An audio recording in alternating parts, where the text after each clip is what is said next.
ಏನಿಲ್ಲ. Thank you, ಎಲ್ಲರೂ ಒಳ್ಳೆಯದಾಗಲಿ. Thank you so much.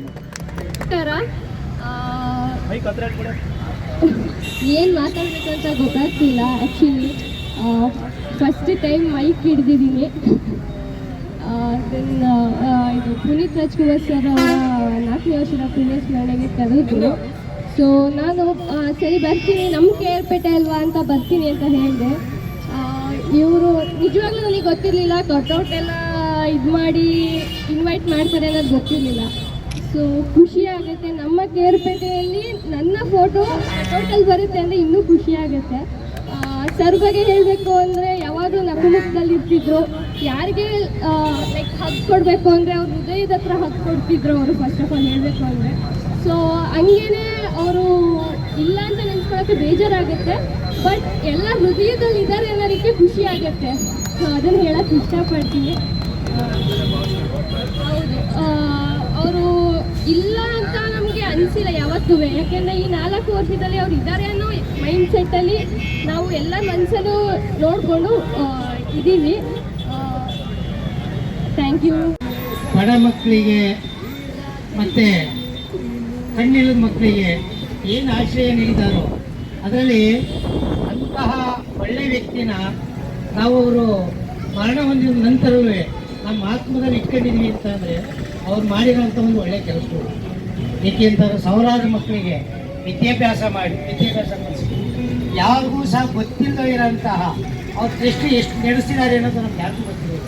ಅವರು ಮರಣ ಹೊಂದಿದ ಮೇಲೆ ಗೊತ್ತಾಗಿತ್ತು. ಹಾಗೆ ನಾವು ಇವತ್ತು ಏನು ನಮ್ಮ ಜೀವನ ಸಾಕ್ತಾ ಇದೀವಿ ನಾವೆಲ್ಲವ ಅವ್ರು ಎಷ್ಟು ಮಾಡಿದಾರೋ ಅವರು 100ಕ್ಕೆ 100 ಭಾಗ ಮಾಡಿದರೆ ನಾವು 10 ಭಾಗನಾರ ಮಾಡಿದರೆ ಭಗವಂತ ನಮ್ಮನ್ನು ಸಹ ಅವ್ರ ದಾರಿಯಲ್ಲಿ ಸಾಗಿಸುವಂತಹ ಒಂದು ಪುಣ್ಯದ ಕೆಲಸಗಳನ್ನು ನಾವು ಮಾಡಬೇಕು ಅಂತ ಹೇಳ್ಬಿಟ್ಟು ನಾನು ತಮ್ಮಲ್ಲಿ ಎಲ್ಲರೂ ಮನವಿ ಮಾಡ್ತೀನಿ. ಅವರು ಅಮರ.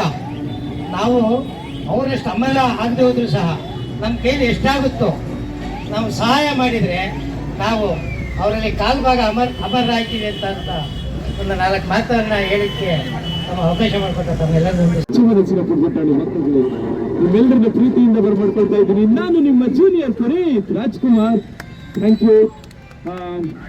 ಇವತ್ತು ಖುಷಿ ಪಡಬೇಕು, ದುಃಖ ಪಡಬೇಕು, ನಿಜವಾಗ್ಲೂ ಒಂದು ಗೊತ್ತಾಗ್ತಾ ಇಲ್ಲ. ಖುಷಿ ಯಾಕೆ ಪಡಬೇಕು ಅಂದ್ರೆ ಈ ವ್ಯಕ್ತಿ ಏನಿದ್ದಾರೆ, ಒಟ್ಟು ವರ್ಷ 100 ವರ್ಷ ಬದುಕಿದ್ರೆ ಒಬ್ಬ ಮನುಷ್ಯ ಆ 100 ವರ್ಷದ ಜೀವಿತಾವಧಿಯಲ್ಲಿ ಎಷ್ಟು ಒಳ್ಳೆ ಕೆಲಸಗಳನ್ನ ಮಾಡ್ಬೋದು, ಅದನ್ನ ಕೇವಲ 46 ವರ್ಷಗಳಲ್ಲಿ ಮಾಡಿದ್ದಾರೆ ಅಂತ ಖುಷಿ ಪಡ್ಬೇಕು. ಆದ್ರೆ ದುಃಖ ಯಾಕೆ ಪಡ್ಬೇಕು ಅಂದ್ರೆ ಇಂತಹ ನಾವೆಲ್ಲ ಯಾಕೆ ಕಳ್ಕೊಂಡ್ವಿ ಅನ್ನೋಕ್ಕೆ ದುಃಖ ಪಡ್ಬೇಕು.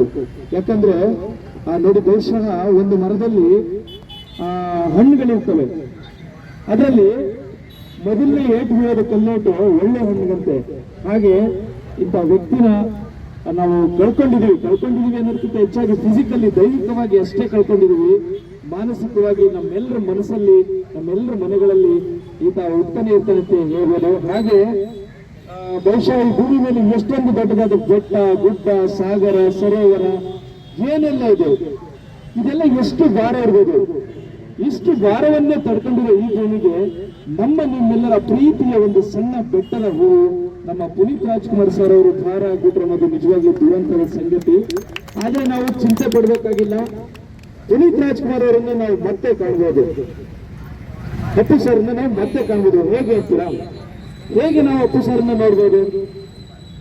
ನೋಡಿ, ಅಪ್ಪು ಸರ್ ರೀತಿ ಡ್ಯಾನ್ಸ್ ಮಾಡೋದು ಕಷ್ಟ, ಆಕ್ಟ್ ಮಾಡೋದು ಅದು ಕಷ್ಟ, ಸ್ಟಂಟ್ಸ್ ಅಂದ್ರೆ ಫೈಟ್ ಮಾಡೋದು ಇನ್ನೂ ಕಷ್ಟ ಬಿಡಿ.